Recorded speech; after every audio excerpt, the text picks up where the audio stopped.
శ్రీమాత్రే నమ. జయ గురు దత్తాత్రేయ నమ. ఈ వీడియోలో మనం తులారాశి వారికి మే 18వ తారీఖున కుంభరాశిలో ప్రవేశించిన రాహు గ్రహ ప్రభావం ఈ రాశి వారి మీద ఏ విధంగా ఉంటుంది అని పరిశీలిస్తే, మరి రాహు 5వ స్థానంలోకి వచ్చాడు. ఏదైనా ఒక గ్రహం ఒక రాశి వారికి ఏ విధంగా మంచా చెడు చేస్తుందా అని ఆలోచించినప్పుడు, మరి ఆ రాహుగ్రహం ఈ రాశికి మిత్రుడా శత్రువా అని గమనించాలి. ముందుగా శుక్రుడు ఈ రాశికి అధిపతి, తులారాశికి. రాహువు శుక్రుడు పరమ మిత్రులు. ఇద్దరూ కూడా ఒకే లక్ష్యాన్ని ఒకే భావాన్ని కలిగి ఉంటారు. అయితే రాహు దాన్ని బాగా ఎక్స్పాండ్ చేస్తుంది, అటాచ్మెంట్ ఇస్తుంది, విపరీతమైనటువంటి కోరికలను పెంచుతూ ఉంటుంది. అంటే రాహు ఒక రాక్షస గణం. అంటే రాక్షసుడు ఏ విధంగా అయితే వారి యొక్క అంతా తనకే కావాలి, అన్ని విషయాల్లోనూ తనమే పైచేయి ఉండాలన్నటువంటి విషయం, ఏ పని చేసినప్పుడన్నా అది న్యాయ విచక్షణ, మంచి చెడు కోల్పోవడం, చట్టానికి వ్యతిరేకంగా ఉండడం, ఏ విధమైనటువంటి ఎథిక్స్ లేకుండా ప్రవర్తిస్తూ ఉంటారు అన్నమాట. అందుకే రాహు రాక్షసగణం అవ్వటం జరిగింది. అయితే ఏంటంటే, ఈ ప్రపంచంలో ఈ భూమి మీద ఉన్నటువంటి సమస్త కోరికలకి రాహువే కారణమవుతుంటాడు. అలాగే సమస్త డెవలప్మెంట్కి, అంటే కోరికను బట్టే డెవలప్మెంట్, ఇంప్రూవ్మెంట్ ఉంటుంది. ఇప్పుడు ఒక సినిమా పరిశ్రమలో వచ్చినటువంటి టెక్నాలజీ అవ్వండి, ఈ సాఫ్ట్వేర్ రంగంలో కనిపెట్టినటువంటి అనేక విషయాలు అవనవండి, ఇవన్నీ కూడా ఆఖరికి రాకెట్లు, విమానాలు, సైంటిస్టులు, వైద్య రంగంలో వచ్చినటువంటి గొప్ప గొప్ప యంత్రాలు, మందులు కూడా ఈ రాహుగ్రహ ప్రభావం వల్ల తయారైనవే. ఏదైనా ఒక పట్టుదల, ఏదైనా ఒక సాధించాలనే యాంబిషన్ రాహు ఇవ్వడం జరుగుతూ ఉంటుంది. మరి తులారాశి వారిది కూడా ఇంచుమించుగా జీవితంలో తులారాశి అన్నది ఒక సెలబ్రిటీ రాశి అన్నమాట. అంటే తులారాశిలో పుట్టిన జాతకుడు జీవితంలో అతను ఏ స్థాయిలో పుట్టినా జీవితంలో అన్ని సౌకర్యాలు వారి వారి స్థాయిని బట్టి అనుభవించడం జరుగుతూ ఉంటుంది. చిన్నప్పటి నుంచి కూడా అతని కోరికలన్నీ కూడా ఇంచుమించుగా తీరుతూ ఉంటాయి. లైఫ్ కూడా చాలా సక్సెస్ఫుల్గా, కలర్ఫుల్గా వెళ్ళడం జరుగుతూ ఉంటుంది. ఇది ఎక్కువగా స్త్రీలకి ఇంకా చాలా అనుకూలంగా ఉంటుంది. సినిమా రంగంలో హీరోగా రాణించాలన్నా, హీరోయిన్గా ఉండాలన్నా కంపల్సరిగా తులారాశి అనుగ్రహం ఉండవలసిందే.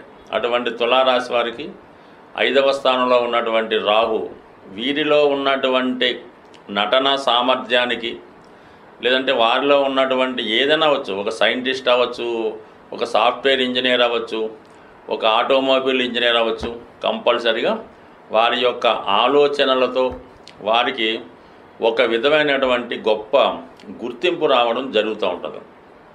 ఇక్కడ ఏమవుతుందంటే, 5వ స్థానంలో ఉన్నటువంటి రాహు తన 9వ దృష్టితో రాశిని వీక్షిస్తాడు. ఏ గ్రహమైనా తన ఉన్న స్థానం నుంచి 9వ భావంలో ఉన్నటువంటి భావాన్ని కంపల్సరిగా అదృష్టం ద్వారా ఇంప్రూవ్ చేస్తుంది. అయితే రాహువు మరి రాశిని చూసాడంటే ఆటోమేటిక్గా వీళ్ళలో ఉన్నటువంటి సామర్థ్యం ఒకేసారి చాలా అనేక రెట్లు పెరుగుతూ ఉంటుంది. వాస్తవానికి పెరగకపోయినా వీరు ఆ విధంగా ఊహించుకొని ఒక ఇంటర్వ్యూకి వెళ్ళినా, ఒక సెలక్షన్స్కి వెళ్ళినా, ఒక ఎడిషన్స్కి వెళ్ళినా వీళ్ళు తనకున్న సామర్థ్యం కన్నా గొప్పగా వాళ్ళు చెప్పుకోవడం వల్ల అయితేనే, ప్రదర్శించడం వల్ల అయితేనే అవతల వాళ్ళు ఎంబటినే వీళ్ళని సెలెక్ట్ చేసుకొని మరి అవకాశాలు ఇవ్వడం జరుగుతూ ఉంటుంది. అది సినిమా రంగం అవ్వచ్చు, సాఫ్ట్వేర్ రంగం అవ్వచ్చు, ఏదైనా వారిలో ఉన్నటువంటి సామర్థ్యం అనేక రెట్లు పెరుగుతుంది. అలాగే వీళ్ళ యొక్క ఆదాయం, రెమ్యునేషన్ కూడా పెరుగుతూ ఉంటుంది. అప్పటిదాకా సాధారణమైనటువంటి వాహనంలో వెళ్తున్నటువంటి వీరు ఒకేసారి ఒక పెద్ద ఖరీదైనటువంటి బెంజ్ లాంటి వాహనంలోకి మారడం జరుగుతూ ఉంటుంది.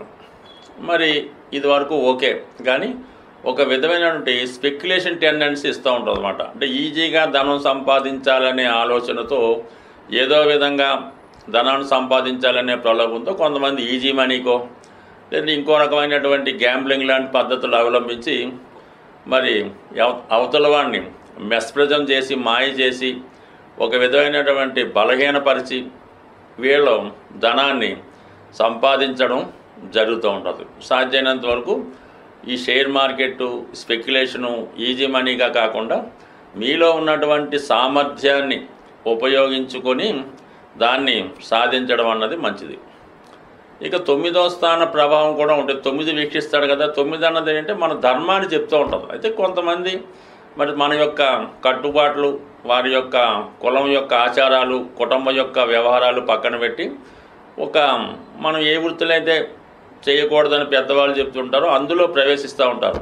అంటే ఉదాహరణకి ఈ బ్యూటీ క్వీన్గా పాల్గొనడం, ఈ ఫ్యాషన్ డిజైనింగ్లో పాల్గొనడం, ఈ సెలబ్రిటీలుగా అందాల పోటీల్లో పాల్గొనడం, లేదంటే ఒక బ్యూటీ పార్లర్ పెట్టడం, ఇటువంటివి కొన్ని పెట్టడం వల్ల వారి యొక్క అంటే ఇది పెట్టడం వల్ల అంటే ఇబ్బంది అని కాదు, కానీ కొన్ని కుటుంబాలుగా ఆచారం ఉంటుంది. బట్ అయినప్పటికీ కూడా ఇది గొప్పగా ఒక చిన్నదాన్ని గొప్పగా ప్రారంభోత్సవం చేయడం జరుగుతూ ఉంటుంది. ఈవెన్ చిన్న బట్టల షాప్ లాంటిది, లేదంటే ఇంకొక బ్యూటీ పార్లర్ కూడా పెద్ద హైఫై క్వాలిటీస్లో పెద్ద పెద్ద బిల్డింగ్లో పెద్ద పెద్ద సెలబ్రిటీని ఆహ్వానించి అంటే చిన్నదాన్ని పెద్దది చేయడం, లేని దానిని ఉన్నట్టు చూపించడం, ₹1 100 అమ్మే విధంగా వీళ్ళ యొక్క ప్రస్థానం మొదలవుతుంటుంది.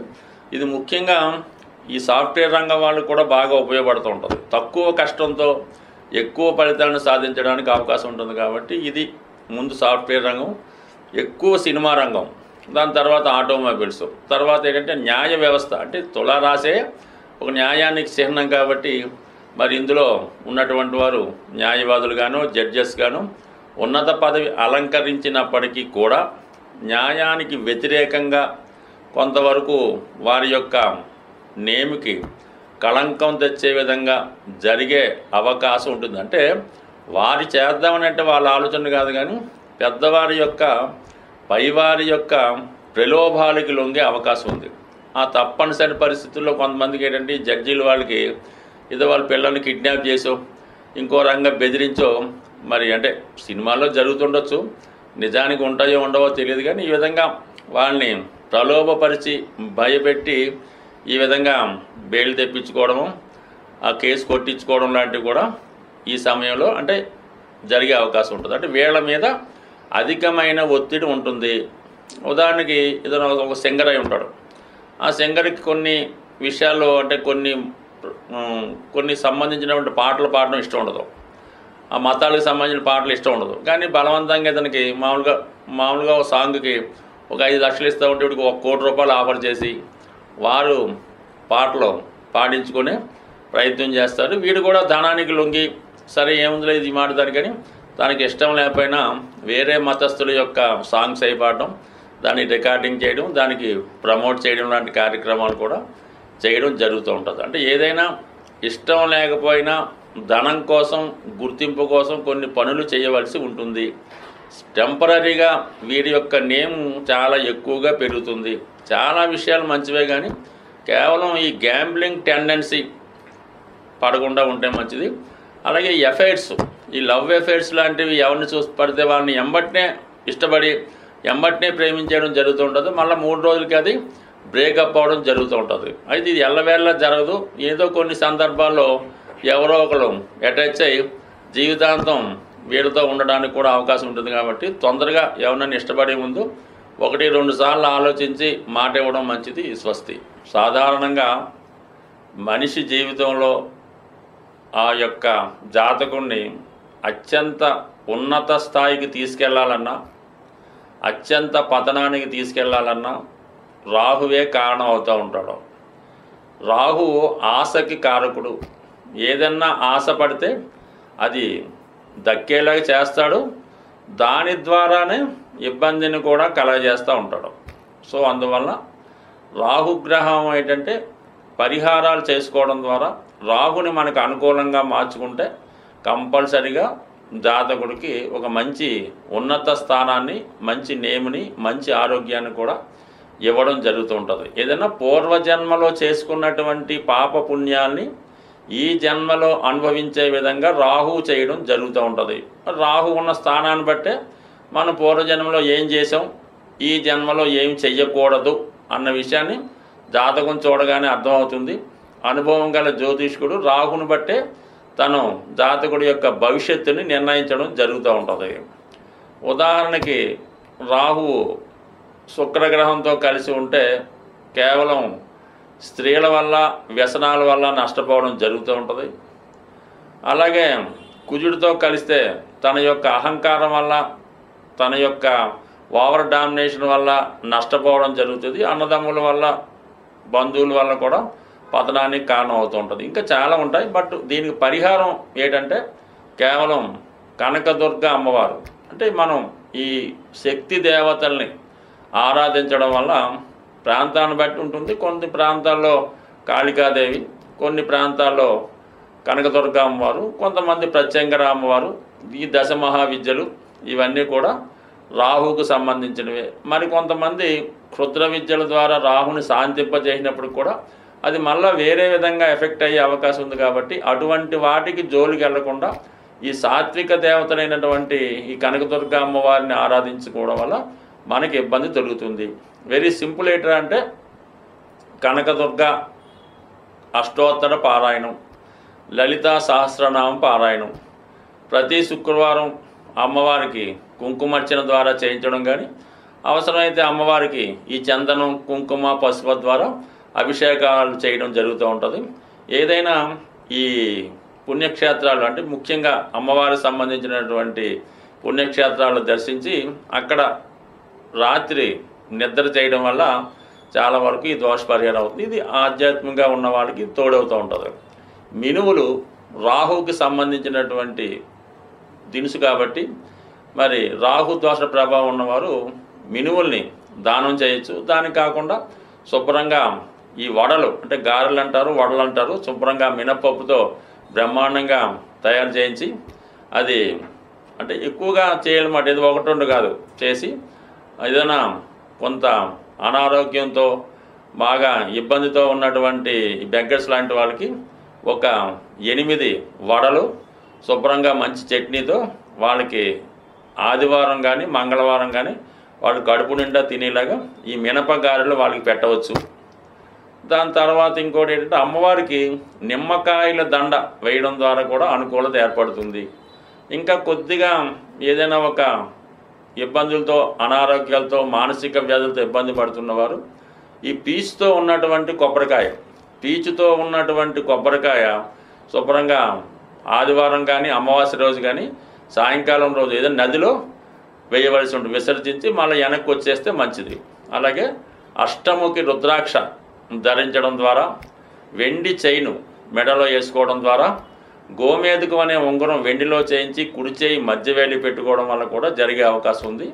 అలాగే మరి కొంతమంది ఈ నలుపు రంగులో ఉన్నటువంటి కుక్కలకి చక్కగా ఆహారం అది వాటిని పెంచడం కూడా చేస్తూ ఉంటారు. అది కూడా ఈ రాహుగ్రహ అనుగ్రహానికి తోడవుతుంది. అలాగే కాలభైరవుడు అనే శివుడి రూపాన్ని కూడా ఆరాధించడం వల్ల కూడా ఈ రాహు ప్రభావం నుంచి బయటపడే అవకాశం ఉంది.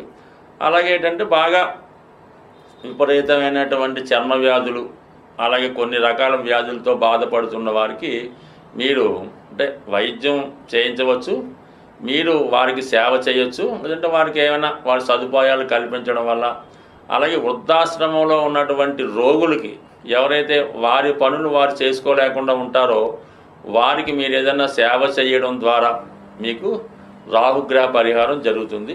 వీటన్నిటికన్నా అటు గొప్ప పరిహారం ఏంటంటే మరి అనాథలు ఎవరైనా చనిపోయినప్పుడు హాస్పిటల్లో వాటిని బయట అంటే కొద్దిగా ఈ అనాథ శవాల్ని దహన సంస్కారాలు చేయించగలిగితే జన్మల్లో చేసిన పాపం కూడా కంప్లీట్గా మీకు దోష పరిహారం అవుతుంది. ఏదో ఒక అటాచ్మెంటు, ఏదో ఒక రుణం లేకుండా మనం అటువంటివి చేయలేకపోతుంటాం. కానీ కొన్ని వినడానికి చెప్పడానికి ఇబ్బందికరంగా ఉంటాయి, కానీ అవి ఆచరణలో చాలా మంచి ఫలితాన్ని ఇవ్వడం జరుగుతాయి. కానీ అది అందరికీ సాధ్యం కాని విషయం.